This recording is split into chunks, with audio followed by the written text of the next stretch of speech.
All right, welcome to Halitics. I'm Hal Ginsberg. So glad to have Arlen Grossman with me. It's an Arlen Tuesday. We'll get Arlen on in just a second. I want to just get his head a little bit smaller. It was a little big in the image, Arlen, before I transition to you, but we'll get you on, and everyone will get to see you smiling there. Arlen, how are you today? I'm doing quite well, Hal. I was thinking about how lucky the Democrats have been in that, Biden was dropped out at just the right time when he was really doing poorly. And then Trump has just gotten, crazier. He's just saying crazier and crazier things. And I was thinking that by now Kamala would start moving up in the polls, but unfortunately it doesn't seem to make any difference. People expect Donald Trump to say the things he says, I guess, and they don't really care what he says. He pretty much keeps, his people. So, Do you think, Arlen, you really election. jumped right into it? So before I get, I got some stories. We got a bunch to go to, and you've recommended some good ones. We'll talk about the Middle East. But since you started right in with the Harris-Trump campaign, right? I mean, I guess, or election, which is coming up next month, if I can get my months right and my words right. Do you think the Democrats have some agency here? Because you said you were thinking by now Harris would be moving up in the polls, but nothing's happening. Do you attribute any of that to maybe Democratic policies aren't all that in a bag of chips, that maybe people are very skeptical about the Democrats, that they don't like them anymore, that many don't like them any more than they like Trump? And many dislike them just as much not because of anything Trump, not because Trump's put a hex on them or they watch Fox News, but just because people look at the Democrats and they say, these are really bad people too. These people suck too. These people they don't act in my interest either. Yeah, I think you're right about that. I think Democratic Party favorability is not as high as it used to be, as it could be. And I think that's, I think if it wasn't for the fact that Kamala took over for Biden and the fact that Trump is seemingly worried and getting nuttier, I think if it weren't for those things, I think Trump would be actually ahead and maybe would become the next president. So, and that's not impossible right now, but I think, Harris still has a slight lead, and I hope she at least keeps that. Why do you think it is that perhaps 50%, 48% of all Americans find the Democrats so offensive that they're prepared to vote for Donald Trump? And it's important to bear in mind when in answering that question, I think, obviously you have to think what you do, that Barack Obama got a majority of votes 2 terms in a row. This is an African-American man, truly African-American. His father was African. He got a majority vote. He won Iowa. He won Indiana. Those are pretty blood-red states right now in 2008. So it seems that Americans were prepared for a change. They voted for the black guy, and now half of all Americans say we can't vote for a Democrat. Why do you think that is? Well, I think people see that there's a lot of problems in this country, a lot of economic problems, a lot of problems with foreign policy. A lot of people are very insecure, and when they see, that the lost jobs, and when they see inflation, they tend to blame the party in power, which is the Democrats. And the Democrats just aren't the working party they used to be, and that's one of the problems too. They seem to be and one of our stories is the fact that the Democrats have been too partial toward rich donors, and that didn't used to be the case, but now they seem to value more than ever the rich people, the billionaires, those who are they're bigger donors. We've got Arlen with us. It's an Arlen Thursday. I don't know if it sounded like you got cut off for a second. Are you there, Arlen? We got you, right? Tuesday, by the way, not Thursday. Arlen Tuesday. I know I'm confused. If Arlen's on, it must be Monday, but today it's Tuesday. And I was explaining, I went up to New York for a memorial service for my dad, and I was very pleased and proud of my son joining me. and my mom, who was very pleased and happy to have us with her. So it was a meaningful weekend, Arlen. You can see on the screen, and I'm going to segue from that weekend and connect them, a horrible story, which just keeps remaining awful, the death count in Gaza. And of course, this is being overwhelmed in the news by Israel's latest invasion into Lebanon, which we'll get to. But I do want to center the Palestinians for just a moment. 23 more Palestinians killed over the past 24 hours. That would have been Monday in Gaza.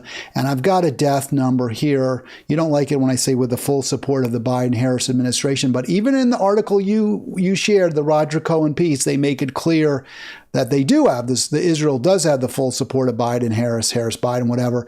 41,630 plus dead, and that includes 23 more victims yesterday, I mentioned, and over 100 since last Wednesday. The count was held up for a little bit. I think there was some confusion, but that's where they are. The reason I bring that up, Arlen, is at the services I was at, I'm Jewish, the rabbi mentioned the morning, it was a mourner's service, and he mentioned his concerns for Israeli Defense Force. I was quiet at that point. I did not share in that reading. I was somewhat relieved that he did mention the Palestinian victims as well, but his focus was on Israel, and he was extremely harsh in his language describing Hamas, which I was not happy about for reasons we've discussed. But I don't know how we're going to change this if influential rabbis are constantly reinforcing the notion that Israel is always at risk, Israel is always in danger, Jews need Israel to survive. I don't know how we can change the dynamic. Yeah, especially when there's really not any forces in the country now that are critical enough of Israel. I mean, it's not, it's Democrats, Republicans, they're all totally pro-Israel. And am I frozen on? Oh, there we go. They're definitely pro-Israel, and they're not going to apparently, restrict Israeli aid, which we're giving so much of, like $15 billion a year. And that's really the only way that we're going to have any effect on Netanyahu. And, otherwise he's just going to do whatever he wants, which he has been doing. And it's not good. Given what you just stated, and that comes right, by the way, I know you didn't get that just from reading the New York Times, but that is the gist of this article that you recommended, Arlen. I did want to also talk about Lebanon, but yes, Israel has moved in. I mean, they've invaded Lebanon, and this is yet another humanitarian crisis. It's horrific. Roger Cohen asked the question why the world's biggest powers can't stop a Middle East war, and it's actually gotten worse since this was published 2 days ago. As I mentioned, Israel this morning invading Lebanon, and he answers his own question. He's very, very clear. It's because the U.S. refuses to cut Israel off. Doesn't that tell you isn't that a remarkable failure of the Harris-Biden administration, Arlen, that they won't simply say no to this maniac who's in charge of Israel? Well, of course, it is an election year, so I think that is a major factor. They're not going to go against Israel in an election year. That would be, that would hurt their chances. So I think that's a factor. Whether they would. Whether after the election it would be different, I don't know. But I would hope it would be, but I can't say for sure. Well, why do you think Americans don't want a ceasefire? Why do you think Americans don't want the killing in the Middle East to end? Because you're suggesting that if Biden-Harris took a strong stance right now and said, we're cutting aid off. And they went on TV and said, this is why we're doing it. And they showed images of Palestinian children who had been blown up. And they showed images of the rubble. Why don't you think the American people would support that? I'm sure the American people would like a ceasefire, but from what I'm getting, from that article, it was that it's Netanyahu, because he will not deal with like Saudi Arabia or anybody else about having some fairness in Palestine and giving them some power, because Netanyahu is absolutely against that. He's very strongly moving against that idea, and if he doesn't relent a little bit, then not much progress is going to be made. There won't be. Well, I agree there, but the point Cohen makes is the one form of leverage, and I just put this on the screen from the New York Times, the one form of true leverage that the United States has is the ability to say no to Israel, say, no, we're not going to give you weapons. We're not going to give you the means to kill more Palestinians, to take their land. And they won't do it. So I guess my question is, why not? You said politics, but don't you think the American people would understand?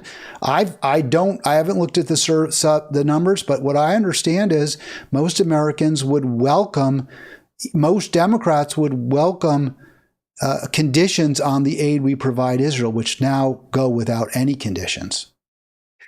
I haven't seen any polls on that, Hal. I'm not sure. Is that true? That I haven't seen those polls either, but I'm asking you whether you think that's incorrect. You think most Americans would say, no, we should keep funding Israel's genocide?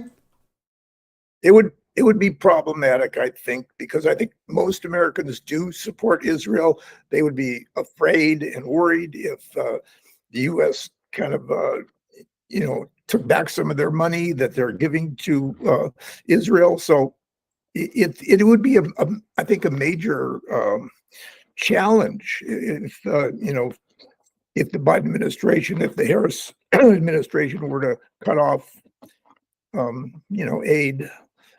It could be a problem for them politically. I mean, they're afraid of AIPAC, right? They're afraid of being targeted by AIPAC. It's not a question of whether the policy itself would be unpopular.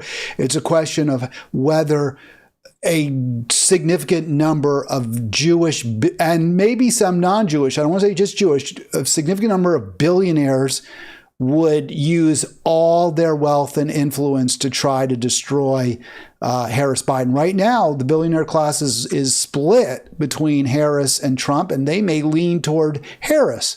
They like her policy better when it comes to Ukraine, but they don't. But the Democrats are afraid, of course, to antagonize that class, and it's truly unfortunate. I vote for people who are brave, who have courage of convictions that I believe in. Doesn't appear that this party has those convictions. I want to give you a quote from this, what I just posted. It says, an ironclad alliance with Israel built around strategic and domestic political considerations. He never mentions AIPAC. Does Cohen. He maybe does in other parts of the piece. I don't have those here. But he also notes the shared values of two democracies. What are those values, those shared values he's talking about? Well, I think, Israel has always stood for something important to the American people, a democracy in an area where there isn't democracy, and a chance for Jewish people to have a state that they could live in without being endangered. So I think that's important to a lot of Americans. And if we were to go against that, then that could cause some problems politically. And unfortunately, that's just the way our system works. Who gets the money, who gets the support, all that is more important, I guess, than the actual real life policies. Does any of these policies that Harris Biden are so, at least vocally, supportive of, when it comes at least to Israel, does any of that give you any pause when it comes to your apparently full-throated support for the Biden-Harris, or for rather the Biden-Walls the Harris Walls? I'm sorry, I'm confusing the Harris Walls ticket. Are you troubled when it comes to what Harris says regarding Israel enough to even reconsider your full-throated support for Harris Walls? No, no, it does bother me, Hal, and I'd like to see, some more, powerful words against the Israeli policy, but I don't think it's going to happen. And, I'm realistic. We don't have a choice. Politically, it's going to be either Harris or it's going to be Trump. And, Trump would be no better and probably worse in so many other ways. So, yeah, I'd like to see a change in Harris's policies, but it's not enough for me to say I won't vote for her if she doesn't. All right, here's what the New York Times said. You said the only choice, the New York Times obviously agreeing with you, the only patriotic choice for president. This stuff makes me so depressed, so angry, Arlen, and I do appreciate your coming on and putting up with me because a lot of people won't. I've had guests who refuse to come on anymore, won't even talk to me, which frustrates me to no end because I feel like, well, hey, at least defend your position, even if you don't like what I'm saying. But you have the guts to come on, and I think that's awesome, and put up with me, which is, I guess, I don't know what the right word is. The patience maybe is the right word. By the way, looks like I've got my little oval isn't quite oval, folks. If you notice the Halitics oval at the top is sort of cut off on the right. I'm not sure why that is. All right, the only patriotic choice. Do you have a problem with that phrasing, the only patriotic choice, Arlen? Unfortunately, it's true. I mean, we have such a messed up system of voting compared to many other countries who have more choices. We only have two choices. So if you don't get one, you get the other. And if we don't get Harris, we're going to end up with Trump. And that would be, I think, terrible. That would be horrific. So, well, there are other choices, but do you think it's fair? I mean, there are third, fourth, fifth parties. You don't have to vote for Harris, Trump, and you can still vote. You can vote for somebody else. But do you think it's fair for the New York Times do they get to decide what's patriotic? I mean, can't they just say, this is our position, we think Harris is a better choice, or we think Trump is a worse choice, which is really what they do. They don't really talk as much about Harris as they do about Trump. But don't you think that's pretty condescending and arrogant of them to tell everyone else what's patriotic and what isn't? Yeah, that's probably not the best choice of words. I wouldn't have used that. I don't know. She's just the best choice, considering that we have two choices. Now, it's true, there are other people running, but their power is so weak. They don't have the support, because I think the Democratic Republican parties are just taking over everything. They don't want any competition. It was kind of interesting. We used to have Ross Perot, and that would have, that's when there was a third party that actually had a chance, but well, he didn't run in a third party though, Arlen. Maybe he had a party, he called it the Freedom Party or something, I don't remember. But he was a billionaire. He spent his own money at billions of dollars. This is what truly drives me crazy. Why can't the New York Times say, actually, the best choice is Jill Stein? They have a huge audience. They're incredibly influential. This is a super powerful newspaper. If they came out in support of Jill Stein, it would make a real difference in this race. Why not do it? Why not use your power to try to help someone who is on the side of the American people, on the side of peace, on the side of freedom? You're not going to take that chance, Hal. Well, why not? Why not? What chance are they taking? Are we taking a bigger chance? It would take support away from Harris and make it easy for Trump to just walk in and be president. And I just can't stand the idea of Trump being president. So, I sympathize with you, Hal. I'd like to see third parties stronger. I'd like to see, a progressive candidate do better. But, this country's all messed up, let's face it. And we need a better political system. And I don't know when it's going to come or where it's going to come from. But, it won't come as long as the New York Times and Arlen Grossman, and not in that order. It won't come as long as Arlen Grossman says we have no choice but to vote for Kamala Harris. As long as people say we have to vote for this. Now, I don't always endorse, I don't always say you should never vote for the lesser of the two evils, although there are times when I think it does make some sense. But in this case, we're facing such significant existential threats, including thermonuclear war with Russia, the Middle East exploding, and of course, ecocide. And if both candidates, either one, whoever's elected, is going to make it worse. That's where we are right now, Arlen. I don't know if that's true or not. I think, Kamala Harris at least has some integrity. I like to think. I don't see any scandals in her background. I think she's got, a reputation for being a good, honest person. And, I like to think she'll do what's best. And it won't be good enough for us, for you especially, and for me too. I'll want a little bit more progressive action than she'll offer. But she's, at least a decent candidate, a strong candidate, and compared to Trump, who is really, off his rocker, let's face it. I guess I just don't get that. I don't get where we agree Trump is bad. We agree, don't vote for Trump. I think the question that always comes up for me is, well, what has Harris done or said even that gives you confidence that she will govern in the interest of the best interest of the American people?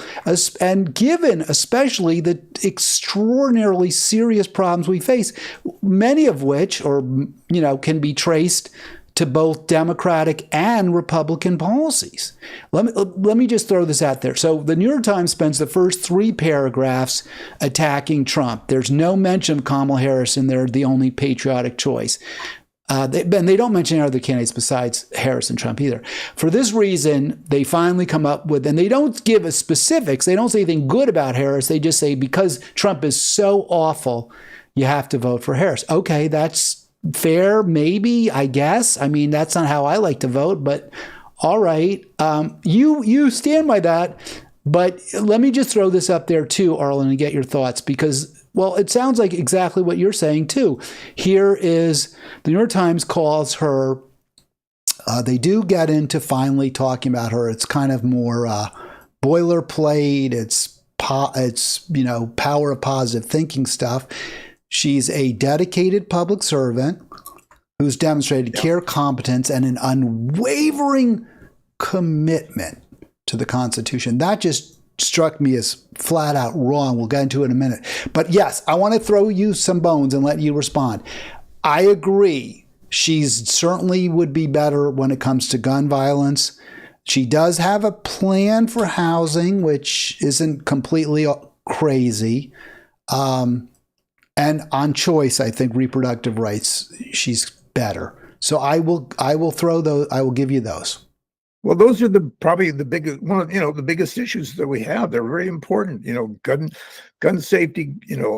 Honest gun control is so very necessary. We definitely need more reproductive freedom. There's just so many things that she does have the right policies for, the right ideas for, that she's a logical choice under, again, with our 2-party system, which is unfortunate that we have such a system, but we do. So it's just realistic. And you're not, correct me if I'm wrong, I don't want to put words in your mouth. And by the way, don't forget, click subscribe, bottom right of your screen, not scream. You can scream if you like. You want to scream, call 242-5646 and scream at me and tell everyone how much Arlen is a saint to put up with me. I forget where I was going to. Now I lost my thread here on, but okay, yeah, better on those issues that we just, I agree with that. I do. I get that. I was really thrown by that unwavering commitment to the Constitution. You've heard me talk about this before. I don't think it gets enough attention, though. How when she did have real power, she exercised power as the Attorney General in the state of California, a lot of power. And the New York Times says now that she has an that's its term, unwavering commitment to the U.S. Constitution. This is from the American Prospect, a very reputable periodical, highly regarded, 4 years ago, how Kamala Harris fought to keep non-violent prisoners locked up. As California Attorney General, she spent years subverting a Supreme Court, U.S. Supreme Court ruling requiring the state to reduce prison overpopulation. I can't square that. Can you, with an unwavering commitment to upholding the U.S. Constitution? Well, she does basically support the Constitution as it is, and she She thinks it's important that we follow the Constitution. I don't think Trump does. I mean, when you think about Project 2025 and some of the ideas in that, I mean, those are very different than our Constitution. So I would be very worried if Trump got in there and Vance, and they started instituting some of these Project 2025 policies. That's horrible, but that wouldn't happen, for somebody like Kamala Harris. She would support the Constitution. Now, I have problems with the Constitution, of course, the way the Electoral College, and there's a lot of things I'd like to change in it, but overall, I guess, you have to follow the Constitution. Certainly the Supreme Court doesn't do a great job of it. So we agree. I don't think there's no question that Trump doesn't have any commitment to the U.S. Constitution. Of course, we saw that I think, to my way of thinking, we saw that with crystal clarity, both on January 6th and before January 6th, when he tried clearly to subvert an election. And we saw that in his blatant denial of due process rights to immigrants. So yes, Trump is awful on this, especially bad on this particular area. But with respect to Harris, I'm just picking at the New York Times. I think that's just such over-the-top hyperbole. Let me see if I can get that back up, what the New York Times said, and then contrast it with what's in that article. I want to just focus right now on this description of Harris by the New York Times, the most influential, the most powerful paper in the whole world by far, and incredibly, meaning, its endorsements are very meaningful, make a huge difference in races, and they're around the world. It's read. They describe Kamala Harris as somebody who has an unwavering commitment to the Constitution. That's their words. The New York Times, an unwavering commitment to the Constitution. I'm saying I don't know how you can square an unwavering commitment to the Constitution with an effort to keep nonviolent prisoners locked up in direct opposition to a U.S. Supreme Court ruling. That's where I'm saying, if you're committed, as Harris is, according to the New York Times, unwaveringly committed to the Constitution, how can that possibly jibe with somebody who refuses to obey a court order directing you to depopulate or reduce overpopulation in a prison?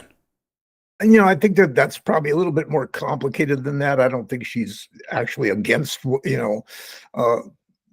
that particular policy, but you're going to find a few things that she differs with on, with you and other people. But, for the most part, she is, in the mainstream. She's, we could feel secure with her as president, and and I think the New York Times, sure, they're gonna make her sound better than she is, just because they want people to support her, and that's their line, that's their preference. But so they're gonna make her sound maybe more important than she really is, or better than she really is. And by the way, I'm not sure that the New York Times has that much influence, because there's so many other things that also have influence, social media and Fox News and all these things. So I don't know, if they are as important or recognized as much as they used to be. I think I actually would argue they're more influential than ever, because many of the other media in that same space are gone. Other newspapers are largely gone. People in San Francisco, the Chronicle is just a shadow of what it once was. The LA Times is a shadow of what it once was. The Chicago Tribune is a shadow of what it once was. So the Wall Street Journal is a shadow of what it once was. The New York Times has basically filled the spaces. Now it's shrinking too, but its influence relative to other papers has only grown. So I would argue And also other media outlets don't have anywhere near the reach in terms of reporters all over the world, or just considered to be the paper of record everywhere. So I think if anything, they're more powerful. It's true. Working class people who watch Fox, they don't really care what the New York Times says. But people like you, me once, no longer, I would say coastal elites who are incredibly powerful put a tremendous amount of stock in what the New York Times has to say. Yeah, you're not going to find too many conservatives or any MAGA people who read the New York Times. They're not that important or that powerful, like newspapers used to be at one time, like you say. And I'm sure that they do a great job. They're a great newspaper. They are the paper of record. But I just don't think their influence is that strong. So we agreed a couple of issues where I think Harris is better. I don't want to give her much credit on immigration, but it's hard to be worse than Trump, who separates families at the border. That said, there was a post on Halitics that noted that Harris-Biden had actually built more of that wall than Trump built. So the Democrats are all in for the wall too. Harris supports the wall too. So she's trying to out-Trump Trump on some issues. But the issue of climate change, the climate crisis, which is in the news, the Times says she's better because she recognizes the need. But is recognizing the need enough, or do you need to take steps to stop the problem that's already so harmful? Sorry to cut you off there. Go ahead. Biden did take some steps, and I'm sure Kamala Harris will take some steps. They won't be enough. We know that, because nothing is more important than our, economy and profits and all that. But at least we're working on climate change somewhat. But you're not going to get any help if Trump is president. Then you get no change on climate change. Well, let me make a counter argument. There you see the oil production of the U.S. under Joe Biden nearly double that of number 2 and number 3, Saudi Arabia and Russia. And for some reason, somebody posts that as though it's a reason to vote for him, or to vote for Kamala, when I would argue just the opposite. But let me make a counter argument, Arlen. All right. Trump supports tariffs. Tariffs reduce trade. They reduce international trade. Whatever else they do, there's less trade as a result of tariffs. Trade happens when goods are transported across oceans, across the skies, across borders by truck. That transportation generates carbon dioxide, huge amounts of carbon dioxide. The transportation sector, this is true, at least it was true in 2020, I don't know if it's true now, I assume it is. The transportation sector is the largest single sector in terms of generating greenhouse gas emissions. So Trump's policy, which will have the indirect effect of reducing trade, will therefore, at least when it comes to GHG from transportation, will reduce GHG. That's one area where, regardless of what their beliefs are, regardless of what they say they're going to do, the policy that Trump says he would impose will reduce GHG. Another area where Trump's rhetoric is better is Ukraine. War is an incredibly harmful in so many ways, but it's also extremely harmful to the environment. We know that the Pentagon is the number one largest institution in this country, not industry, but institution in terms of greenhouse gas emissions. All the war, the bombs were blowing up, the bombs were sharing, all the explosions and all that is incredibly harmful for the environment. If Trump really can make peace with Russia, that would be better for the environment. Well, we don't know if he can make peace with Russia. Well, I put an if. I put an if. I'm just saying if. Yeah. If. Yeah. Well, of course, you and I disagree strongly about Ukraine. I think it's absolutely necessary for us to defend them and not allow Putin to, take them take them over. I mean, you got to keep Putin under control, and Ukraine deserves a chance to exist as its own sovereign country. So I think we're doing the right thing. I think a lot of other countries are supporting us in Western Europe in doing that, and I just think we can't ignore or give up on Ukraine. I think we have to support them as much as we possibly can. Okay, I don't want to get into a debate about that. I phrased the question very carefully to be specific to the issue of the climate crisis. And that is that if we manage to come to some kind of an agreement with Putin, no matter how harmful it may, how much you may disagree with it, no matter how bad you may think it is, even if I don't like it, it would be better in terms of fighting the climate crisis, is my question. Would it not be? Yeah, you're probably right. It's best not to have war at all.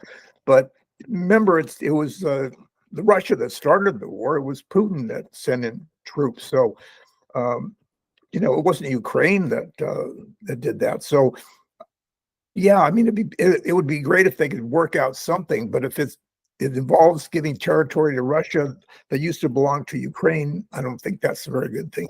And fair enough, Arlen. Again, I'm really hoping, I want to come to areas where we can agree, although we won't, but at least we can try. You mentioned workers, right? We have I don't know if the New York Times talks much about the working class in that op-ed. Do you? I didn't read it word for word, line by line. Do they talk about labor rights much in there? Because I didn't see that. I don't remember anything specifically about that, but remember, it was Joe Biden that went on picket lines, and Trump, did the total opposite. And I think, Kamala Harris has no reason to indicate that she wouldn't support, workers' rights and unions and so on. And by the way, we have a big strike right now, the longshoremen, that could... I was not aware. So wait, tell us about that, Arlen. I was not aware of a longshore person's strike. Oh, yeah. They haven't had a strike since like the 1970s. And now they've started the strike. And I read somewhere that it'll cost the economy like, $4 or $5 billion a day, something like that. So it just depends on how long it goes on, but that could be an important one. And I hope the Biden administration could help, make some kind of get them close to a deal and negotiate something where there wouldn't be a strike, because it'll hurt all of us, I think, if the strike goes on too long. Have they, when I say they, has Harris Biden issued any statement? Because this is all news, and I appreciate your sharing, Arlen. That's great for the show to talk about this. Again, I wasn't aware of it.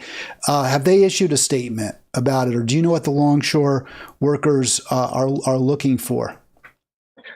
I understand they're looking for more money is certainly one thing, and what else? There was something else, but anyway, I don't know. I haven't heard anything from the administration. I'm sure they've said something, that they're certainly going to have to say something. They probably have, but I just don't know what it is. All right, let's see if we can you can see the slide I put up there. This is Harry Enton, and this goes to the issue of workers abandoning the Democratic Party. We talked quite a bit about this issue last week. I think it was on Thursday, maybe it was Friday, Arlen. Now I can't remember. But I wanted to, do I not have it? I have everything, but I guess this is actually embedded in my... No, it's not. So, okay, we'll just leave the slide because I don't have the actual video here. So it's okay. We don't really need the video. It's just clear union workers are abandoning the Democrats. And right now it looks like Biden is going to get less than half, at least according to Harry Enton in this tweet. She'll get only 9 points over Trump in terms of union support. Why do you think are those workers who are abandoning Harris, are they unpatriotic, Arlen? Because that's what the New York Times seems to suggest. I don't think they're abandoning Harris. They just haven't had a chance to, know enough about her yet. Now, Joe Biden has a reputation for being strong with labor and unions, so he had a pretty good, like a 19-point advantage over the Republicans. And I would think Harris's will continue to go up as people understand her policies more and get to know her more. She does need to answer some tougher questions than she's been answering so far. She really needs to have some interviews where she, gets some tough questions, because so far she hasn't done that, and I wish she would. Well, Arlen, you know that the I'm sorry, I talked over there for a minute. Did you have did you have something to finish? You just said she needs to answer tough questions, right? Yeah, she does. She really hasn't yet, and it would be great if there was a second debate, but apparently that's not going to happen. So that she needs to find a way to get out in front of people and show them who she is and what she stands for. Do you think, because, well, let me ask it differently. Let me phrase it. You're aware, are you not, that the Teamsters declined to endorse either candidate in this race? Yeah, I am. I'm not surprised, but yeah. And were you familiar with the reasoning that the president gave Sean? I forget his last name. He said specifically that Harris refused to confirm the right to strike. She did not state, when asked, would you, as president, promise us that you will uphold the right of workers to strike? And she refused to do that. I don't know. I don't know if that can't be true. I would think. No, that's exactly what he said. And he pointed out that during the railway workers contract negotiations, when they were very upset and there was a conflict, Harris Biden pushed, with the support of AOC and other progressives, to make it illegal for them to strike, to foreclose the right of transportation workers to strike. That happened. That did happen. I think generally, though, I'm sure she supports the right to strike. Maybe she had reasons on that particular, and Biden had reasons on that particular strike, and maybe it would affect the economy too much and hurt too many people. I don't know what it is. But that's why you let them strike, because they have leverage, right? They finally have some power. They've got management for once over a barrel. So you say, yeah, go ahead. Then that's how you force management to concede when they've been so obstreperous, so unjust to workers for so long. I still feel she would be strongly for striking, strongly for unions. I see no reason why she wouldn't be. Maybe there's one case that she's not, but I think there might be reasons for it. I don't know. So those union workers are wrong. They're wrong. They don't know what they're doing. Well, I don't know all the, ins and outs of that particular strike, so I can't say. Well, I don't even mean just that strike. I mean right now, because as Enton points out in that, and let me put that back up on screen. I understand you think Harris would be better for workers, but according to Harry Enton, Trump has more working class support than any GOP presidential candidate. He's on track for the best performance among union voters. Most workers don't belong to unions. So he does much better among non-union voters who are being whipped by their union to support Harris. He's up 31 points among trade school grads like electricians, plumbers, and the like. He's doing 17 points better among non-white, non-college voters than in 2020. So are all these voters just out of their minds? Are they fooled or sculled by Trump? I mean, I'm trying to understand, because it would seem to me that this is pretty powerful evidence that Harris Walz are not better for working people than Trump. I don't think people think that Trump's going to be really good for working people, but I think people are just generally frustrated and upset at the way everything is going in this country. And Donald Trump represents somebody who's going to make some major changes. And I think that's why they like him. And I also think that's probably why the Teamsters didn't endorse anybody, because I think probably more Teamsters support Trump than they do Kamala Harris. They do. Why do you think that is? Do you think they're voting against their interest? Like I said, I think it's more of a negative thing against just the way everything is done. And since the Democrats are in power, they're going to be the ones that people are going to be angriest at. I still think the Democrats are certainly, I think, better for labor and better for unions than the Republican Party. I don't think there's any question about it. Well, there seems to be a question among labor. There may not be a question from you, but their labor seems to have a real question about that, including non-white laborers. They seem to be in doubt as to who's better for them. Well, I think the Democratic Party really needs to look at that. You're right that shouldn't be the way it is. Democrats should be, strongly, voters should be strongly pro-democratic as far as, workers, union rights and all that. And the Democrats really have to look at their policies and maybe, think twice about maybe making some changes. Arlen, so I did talk about this story I actually had some clips, but I, of course, neglected to drop them on this PC. I do two, just so folks are really, because I know you love to hear the details of how I do this program. In the mornings, I do work on my laptop. I'm in my kitchen. I'm drinking my coffee like Arlen was, and I do a lot of video clips and cut out articles and do my little graphic design, very little graphic design, and I put that together. But when I have video clips, I drop them on, I have my computer's network, which, Arlen, by the way, was very hard to do. It took me a lot of time and effort to figure out how to network them. Shouldn't be, but it was, because I used 2 different operating systems. Anyway, finally figured it out, but sometimes I forget to drop the video clips that I edit on one PC into the other PC's hard drive. Then I don't have them available. There are ways around that, but the best way is to have them on the hard drive of the production computer. I don't always do that. I'll give you credit for what you put up there. Were you just bored out of your mind? Did you understand that at all, what I was saying, sort of? Probably didn't say it clearly. Well, you're saying that you put a lot of work into this to make it look good, and it does. And well, that wasn't really what I was saying, but okay, I was explaining why I screwed something up, because there's a lot of balls in the air, and I'm not the best juggler. Yeah, well, it is complicated.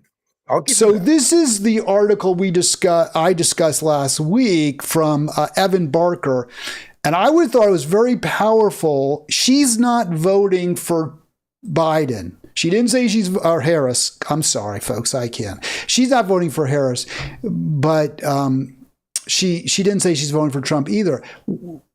You would say this is a wake-up call for Dems, but how will they hear it if people still vote for them?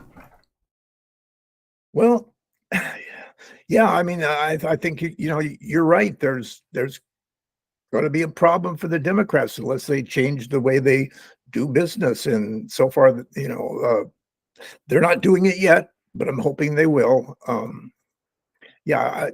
wish the Democratic Party was not so beholden to their big donors, but they are. And that's just the way the American system of politics works. And it's unfortunate. I wish they'd change it and take money out of the political process, but that's not going to happen anytime soon.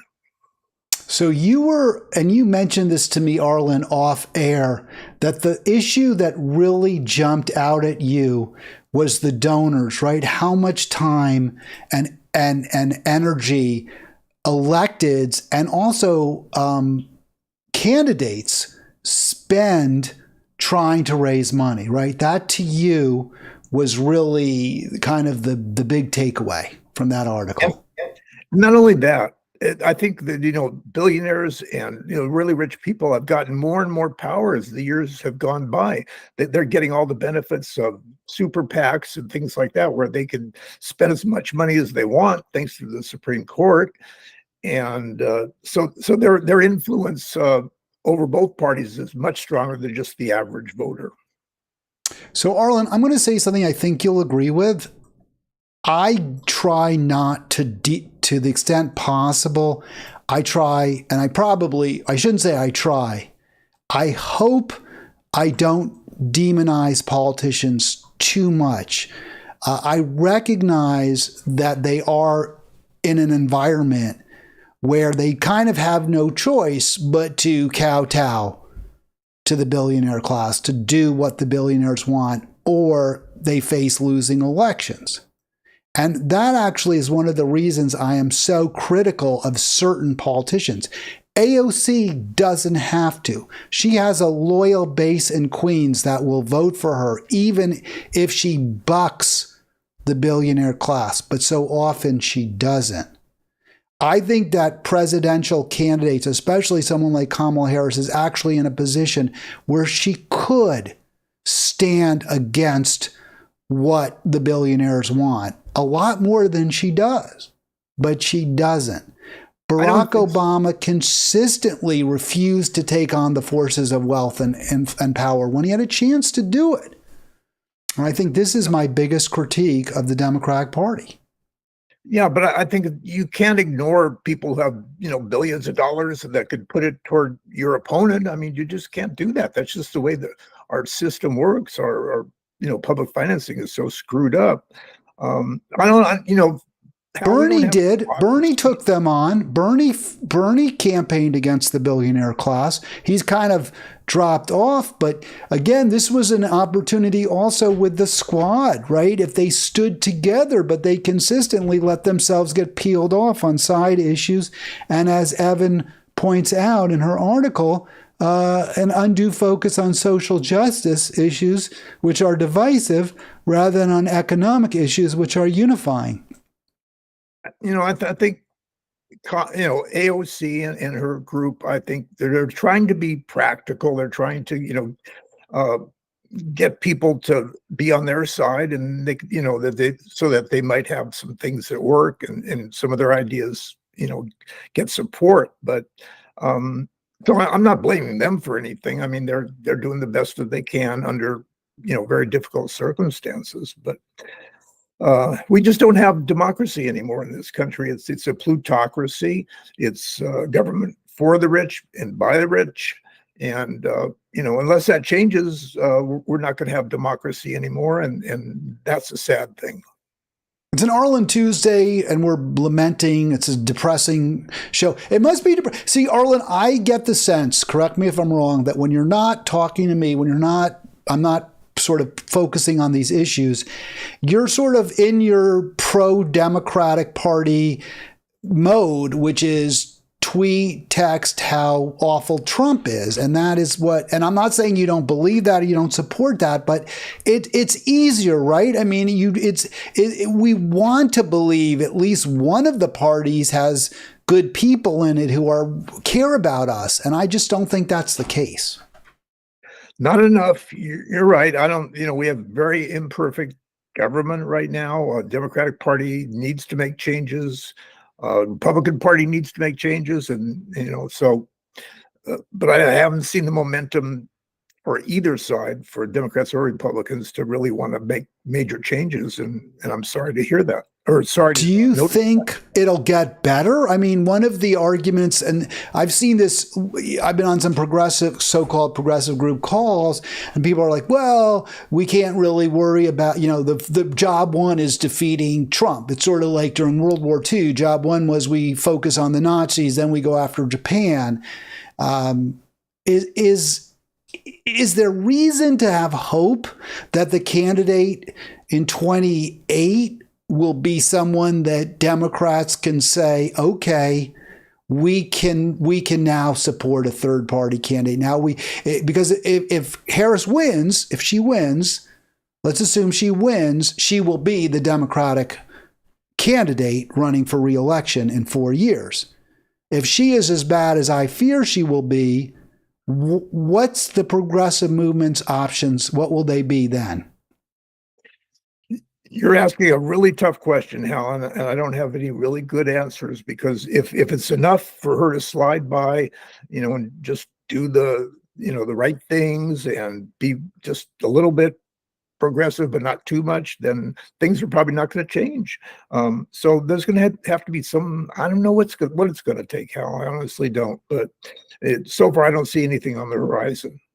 Arlen, you had indicated that you would be less troubled if Nikki Haley had been the Republican nominee. I mean, it wasn't really, there was no shot at that happening. But is that fair to say that if it were Haley versus Harris, you would say, okay, well, I can live with either of these two choices? No, I would still go with Harris. I mean, Nikki Haley would have Republican values. She would be probably a little bit less,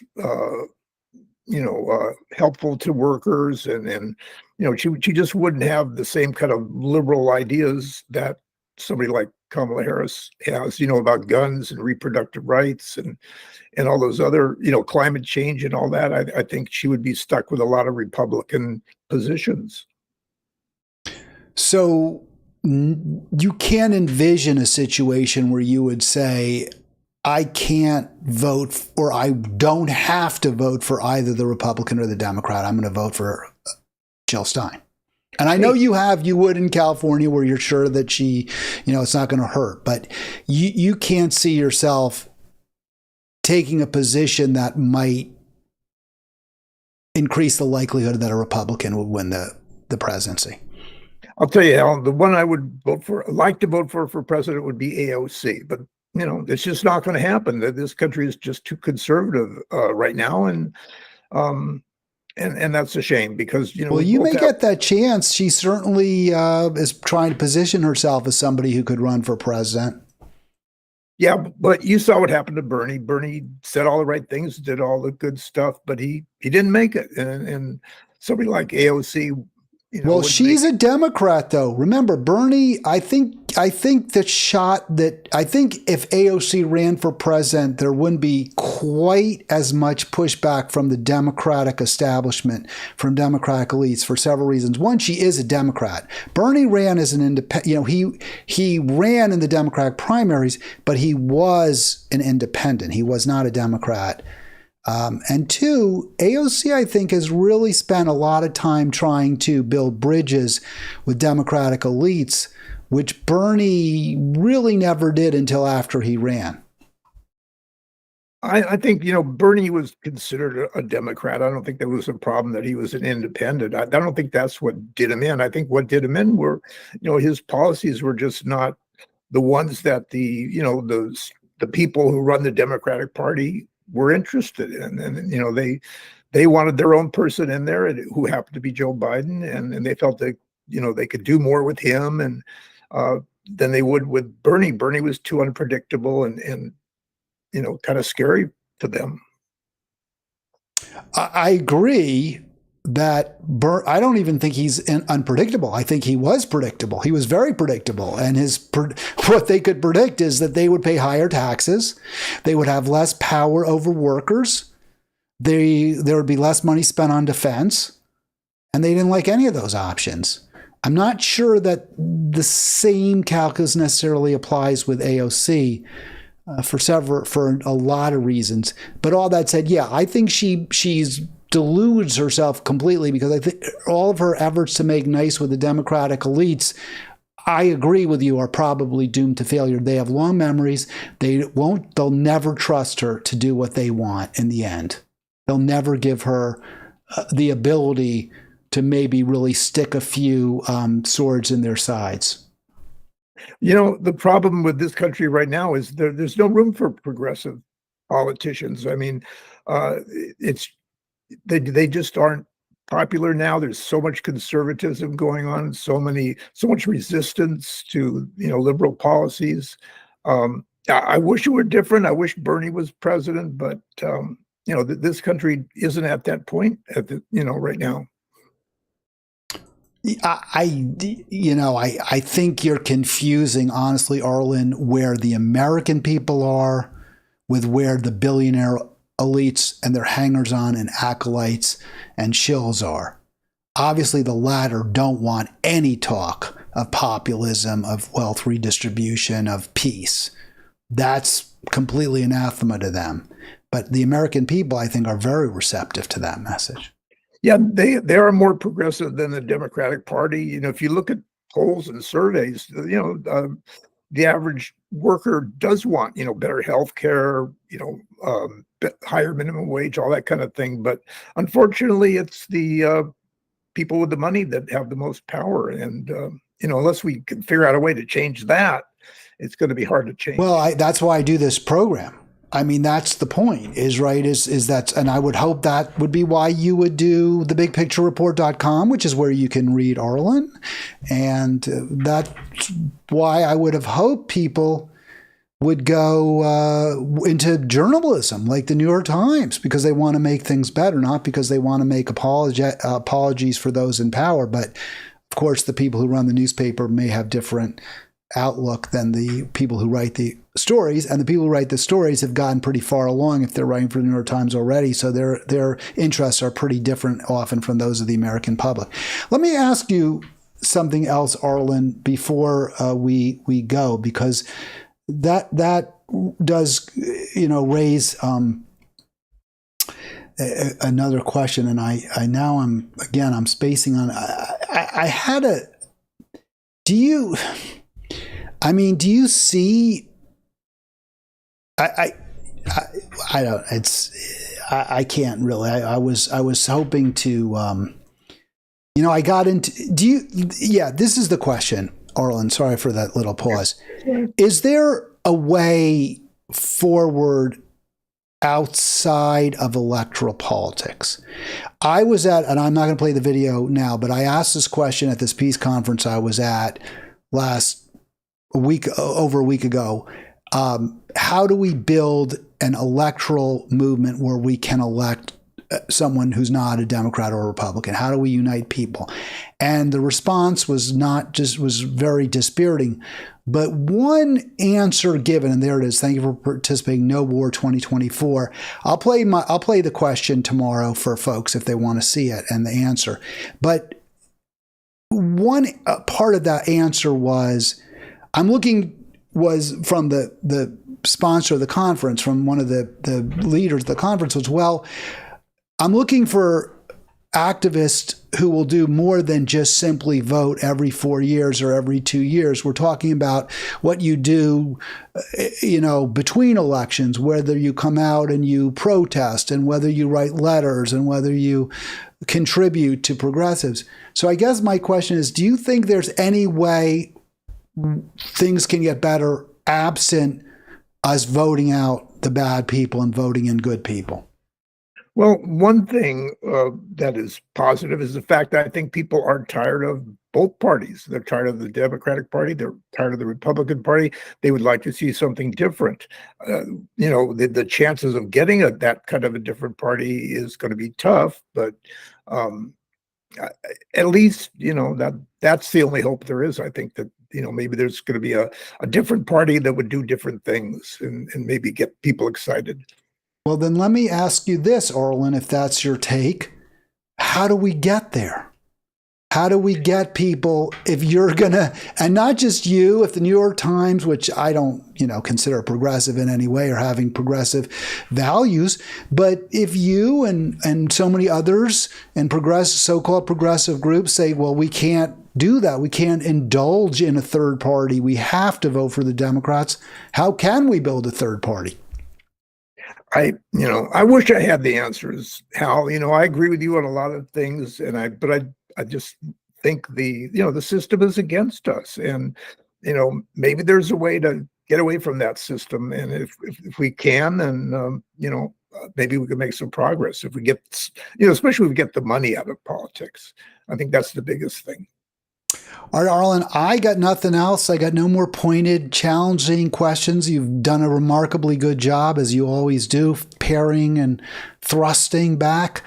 Anything final you want to throw in there? Anything I didn't get to, or that you feel should be stressed more than we did stress it?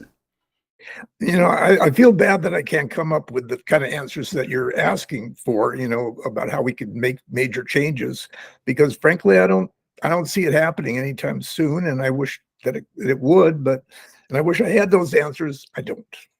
All right, that's Arlen. That's going to do it for today's program. Great to have you on. I've got some videos, as I mentioned, to show tomorrow that I didn't show today. We didn't need to show them. Would have just been interrupting Arlen's wisdom. I'll be back again tomorrow. We'll have an Arlen Monday next Monday, I hope. Although you may be going, I never know when you go back to California. Not till mid-November.